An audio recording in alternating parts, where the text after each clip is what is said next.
Hello बेटा, स्वागत है आपका NEET bullet series episode number 14 में। और अभी तक मैं 13 ऐसे कॉन्सेप्ट सिखा चुका हूं जो कि एग्जाम पॉइंट ऑफ व्यू से देखे जाएं तो डायरेक्ट क्वेश्चन आने के मैक्सिमम चांसेस होते हैं। और आज हम बात कर रहे हैं 14th कॉन्सेप्ट की।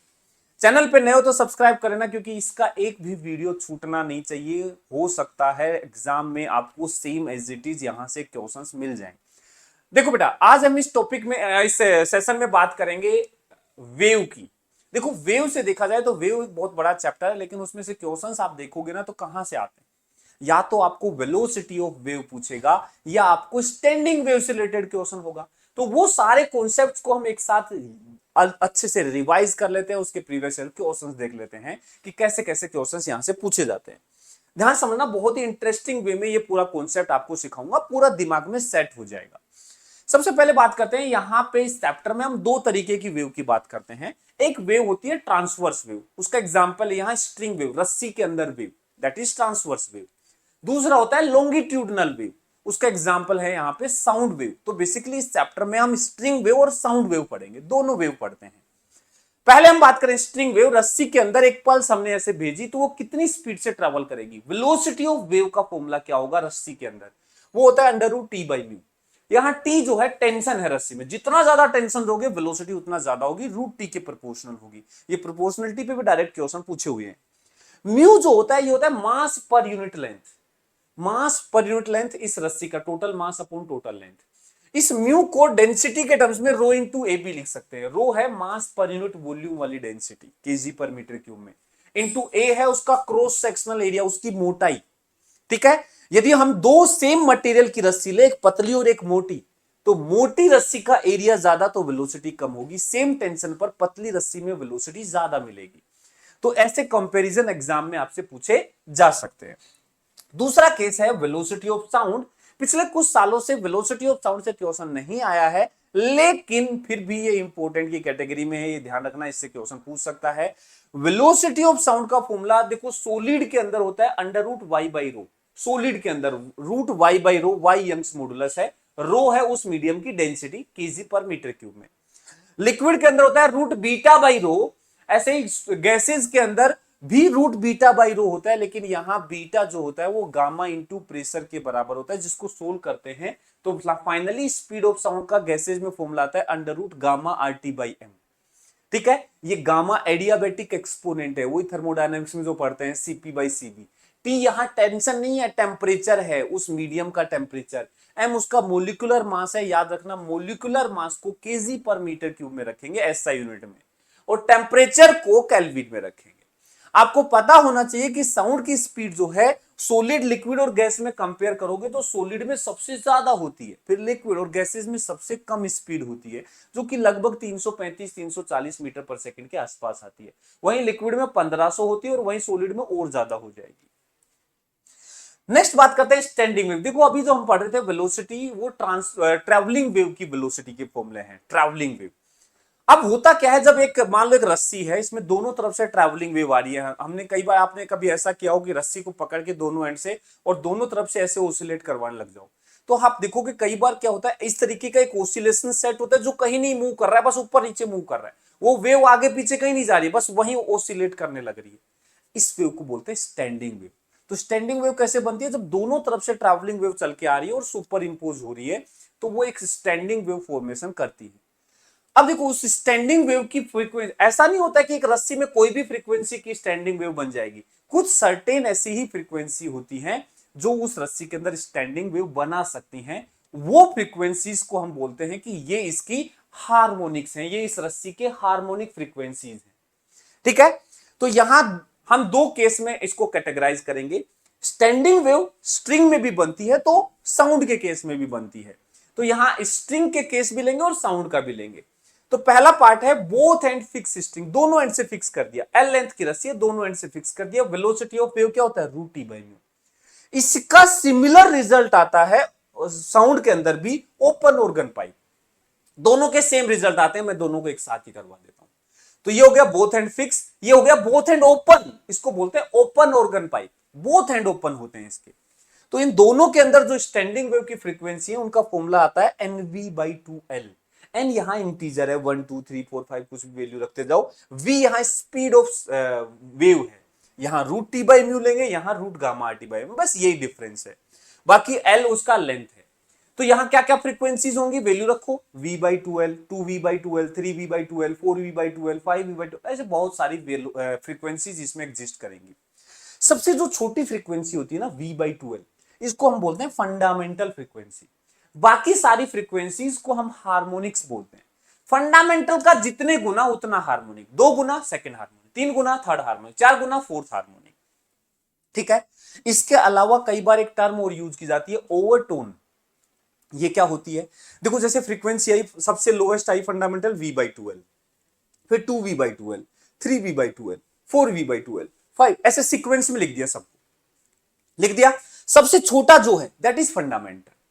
इससे अगली पहली possibility 2v by 2l, that is first overtone, फिर उससे अगली सेकंड ओवरटोन, फिर उससे अगली थर्ड ओवरटोन, इस तरीके से सीक्वेंस में चलेगा। फंडामेंटल के बाद से काउंटिंग स्टार्ट होगी ओवरटोन की। हार्मोनिक का कॉन्सेप्ट कहता है कि फंडामेंटल का जितने गुना उतना हार्मोनिक। क्लियर। दूसरा केस, ये तो बोथ हैंड फिक्स था, बोथ हैंड ओपन पाइप था। ये है स्ट्रिंग जो एक एंड से फिक्स है, दूसरे एंड से फ्री है। फ्री मतलब ऐसे नहीं छोड़ दिया, छोड़ देंगे तो टेंशन नहीं आएगी, तो वेव कैसे आएगी। तो फ्री का मतलब है कि उसमें एक रिंग पहना दिया और एक वायर में ऐसे डाल दिया। अब ये टेंशन तो दे सकते हैं, लेकिन ये ऊपर नीचे जा सकता है, ये पॉइंट ये फिक्स है, ये नहीं जा सकता। एक्चुअल में जो पॉइंट रस्सी का फिक्स होता है उसे हम वहां पे बनता है नोड, स्टैंडिंग वेव में वहां बनता है नोड, वो डिस्प्लेस नहीं होता। और जो फ्री होता है वहां बनता है एंटी नोड, वो मैक्सिमम डिस्प्लेस होता है। ऐसे ही साउंड को देखें तो ये वाला केस जो है फ्री फ्रॉम वन एंड, ऐसा आता है यहां close organ pipe. But close organ pipe दोनों एंड से क्लोज नहीं होता, एक एंड क्लोज दूसरा एंड ओपन। इधर से हम साउंड भेजते हैं, यहां से रिफ्लेक्ट होकर के स्टैंडिंग वेव बनाती है। एल लेंथ का पाइप है, इन दोनों की फ्रीक्वेंसी सिमिलर आती है। तो फ्रीक्वेंसी का फॉर्मूला आता है 2n माइनस 1 v बाई 4 है। यहां ये जो 2n माइनस 1 है ना, ये एक ओड नंबर को रिप्रेजेंट करता है। यहां n की वैल्यू कुछ भी इंटीजर रखो, 1 2 3 4, आप देखोगे ना तो ये हमेशा ओड नंबर आएगा। इसकी वैल्यूज आएंगी 1 3 5 7 9, इस तरीके से n इंटीजर रख रहे हो। मतलब यहां जो फ्रीक्वेंसी होगी सबसे छोटी फ्रीक्वेंसी होगी v by 4l, that is fundamental. यहां फंडामेंटल था v बाई 2l, यहां है v बाई 4l। अगला आएगा इसका 3 गुना 3v बाई 4l, फिर 5 गुना 7 गुना 9 गुना। आप देख पा रहे हो यहां सिर्फ ओड मल्टीपल ऑफ फंडामेंटल होगा, मतलब यहां सिर्फ ओड हार्मोनिक ही एग्जिस्ट करेंगे, इवन हार्मोनिक इसमें होंगे ही नहीं। इसमें सेकंड हार्मोनिक होगा ही नहीं, क्योंकि है ही नहीं उसमें। देखो सेकंड फंडामेंटल का 3 गुना ही है सीधा, तो इसमें हार्मोनिक सिर्फ ओड होते हैं। बट ओवरटोन वो सीक्वेंस में चलता है। ये हो गया फंडामेंटल, ये first overtone, second overtone, third overtone, fourth, ऐसे सीक्वेंस में चलेगा हमेशा। क्लियर।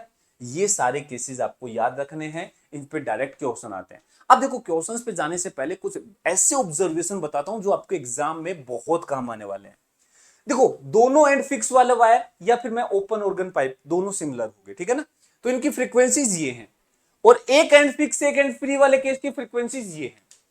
सारी सक्सेसिव मतलब एक के बाद एक सारी ऑल पॉसिबल फ्रीक्वेंसीज लिखी हुई है। आप कोई भी दो फ्रीक्वेंसी का डिफरेंस निकाल के देख लो, दो सक्सेसिव आजू बाजू वाली, कोई भी दो आजू बाजू वाली फ्रीक्वेंसी का डिफरेंस निकालो, हर बार v बाई 2l आएगा। और इसी में नहीं, यहां भी डिफरेंस निकालोगे ना, देखो इनका डिफरेंस निकाल के देखो, v बाई 2l ही आएगा। मतलब दो सक्सेसिव फ्रीक्वेंसी, दोनों ही केस की जो डिफरेंस आता है वो v बाई 2l आता है। अब कई बार वो ये दो सक्सेसिव फ्रीक्वेंसी देके वो फंडामेंटल पूछ लेता है, तो यहां जो डिफरेंस है वही तो फंडामेंटल है। देखो v by 2l he fundamental है, v by 2l he difference है। लेकिन यहां डिफरेंस v बाई 2l है, बट फंडामेंटल क्या है, v बाई 4l। तो याद रखना, बोथ एंड फिक्स वाले केस में फंडामेंटल फ्रीक्वेंसी सक्सेसिव फ्रीक्वेंसी के डिफरेंस के बराबर आती है। बट इस वाले केस में डिफरेंस तो आता है v by 2l, but fundamental उसका आधी होती है, v बाई 4l। तो डिफरेंस का आधा फंडामेंटल होता है। ये आपको याद रखना है, क्वेश्चंस में बहुत काम आएगा। एक छोटा सा और कॉन्सेप्ट बताता हूं जो नीट 2026 में पूछा गया। देखो एक वेव की जो इक्वेशन होती है वो कुछ ऐसी होती है, y is equal to A sine, sine की जगह कोस भी हो सकता है, omega T plus minus plus भी हो सकता है, माइनस भी, के एक्स प्लस फाइव। ये मैंने ईएम वेव में भी बताया, मैंने सारी चीजें यहां वहां पे समझाई हैं, इसलिए मैं दोबारा नहीं बता रहा हूं। तो यहां जो टी का कोफिशिएंट होता है, टी का पूरा पूरा कोफिशिएंट ये होता है ओमेगा, एक्स का ये कोफिशिएंट होता है के। तो यदि आपको दो एक फेज डिफरेंस होता है कि दो पॉइंट है, एक x1 एक x2, दोनों के बीच की एक डिस्टेंस दे देगा, बोलेगा दोनों में फेज डिफरेंस बताओ। तो इनका डिफरेंस ओमेगा टी दोनों के लिए सेम है, तो इनका डिफरेंस निकालोगे फेज डिफरेंस x के टर्म्स में, तो वो होता है k delta x, k delta x। अब यहां पे इस क्वेश्चन में देखो बोला है x और y सेंटीमीटर में है, टाइम सेकंड में है, फेज डिफरेंस बताओ किसके बीच में, दो पॉइंट जिनके बीच की सेपरेशन 0.5 मीटर है। बेटा यहां पे देखो इक्वेशन क्या दी है, y इज इक्वल टू 2 कोस 10 2, इसको देखो यहां 2 पाई कॉमन ले रखा है, मल्टीप्लाई करो पहले, तब ताकि t का कोफिशिएंट बोल पाओगे। तो पहला आएगा 2 पाई इंटू 10 हो जाएगा 20 पाई इंटू टी, और इस 2 पाई को इससे मल्टीप्लाई करोगे तो ये इसका डबल हो, चलो 2 रहने दो ऐसे एडजस्ट, तो 2 पाई इंटू इसको लिख देते हैं 1 2 3 8 गुना 10 की पावर -3, देखो डेसिमल में गलती हो सकती है तो ऐसा लिख लो, into x plus 2 pi into 0.35, ये 5 हो गया। मेरे को बाकी चीजों से मतलब ही नहीं है, मेरे को मतलब है एक्स के कोफिशिएंट से। ये जो कोफिशिएंट है ना ये के है, और मुझे पाथ डिफरेंस बताना है दो पॉइंट जिनके बीच का जो सेपरेशन है वो 0.5 मीटर दे रखा है, डेल्टा एक्स। डेल्टा एक्स मुझे 0.5 मीटर दे रखा है। अब थोड़ा सा ये ध्यान देना यूनिट्स का, बेटा इसने बोला कि जो एक्स और वाई है वो सेंटीमीटर में, मतलब ये सेंटीमीटर में है, ये सेंटीमीटर में, ओवरऑल यूनिट लेस होता है, साइन कोस के अंदर जो भी चीज लिखी जाती है यूनिट लेस होता है, तो पक्का है ये क्वांटिटी सेंटीमीटर इनवर्स में। तो जब मैं x मल्टीप्लाई करूं तो याद रखना मुझे सेंटीमीटर में मल्टीप्लाई करना चाहिए, मीटर में नहीं। तो 0.5 मीटर मतलब 50 सेंटीमीटर।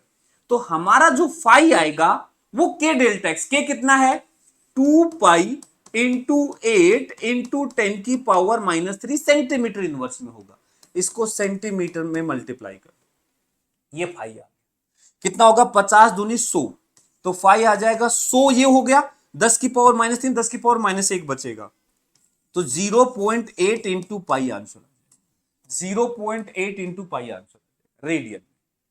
ठीक है, और चलो और क्वेश्चंस करते हैं। 2025 का क्वेश्चन देखो, देखो क्या बोल रहा है, एक पाइप है open at both end, open organ pipe has fundamental frequency F, जो बेसिकली एफ है वो बेसिकली है V/2L, ओपन ऑर्गन पाइप की फ्रीक्वेंसी फंडामेंटल। ठीक है, the pipe is now dipped vertically in water drum to half of its length, basically पानी के अंदर उस पाइप को डुबो दिया, जैसे ही उस पाइप को पानी के अंदर डुबोगे तो पानी आधा भर गया, तो मतलब अब ये लेंथ खाली हो गई L/2, लेंथ तुमने आधी कर दी, लेकिन ये पाइप अब क्लोज ऑर्गन पाइप हो गया, देखो यहां पानी की सरफेस से रिफ्लेक्शन होगा, this will become close organ pipe.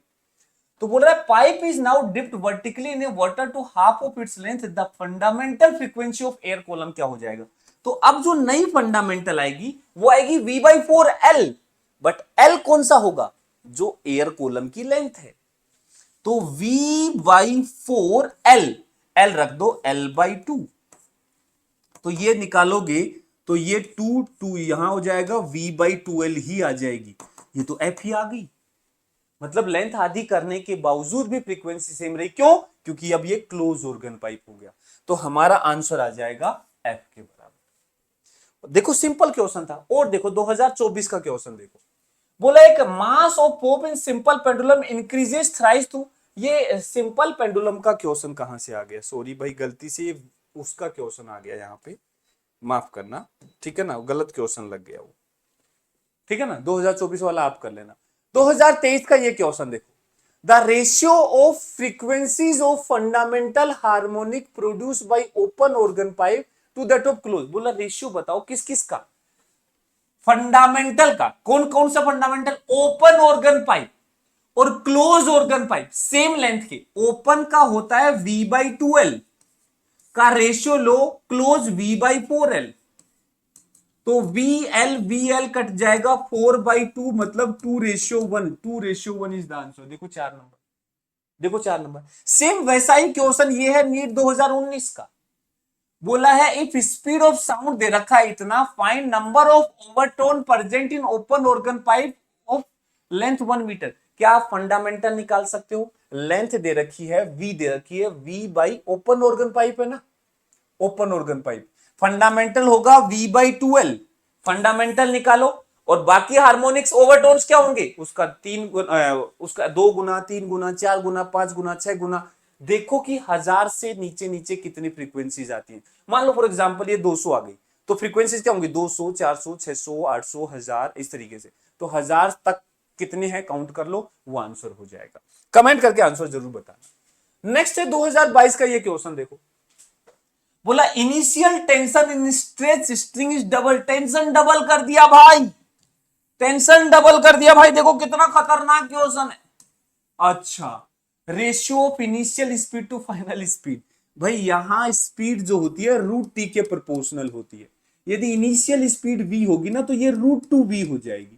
Initial से फाइनल का रेशियो पूछा है, ये देखो कितना खतरनाक क्वेश्चन है?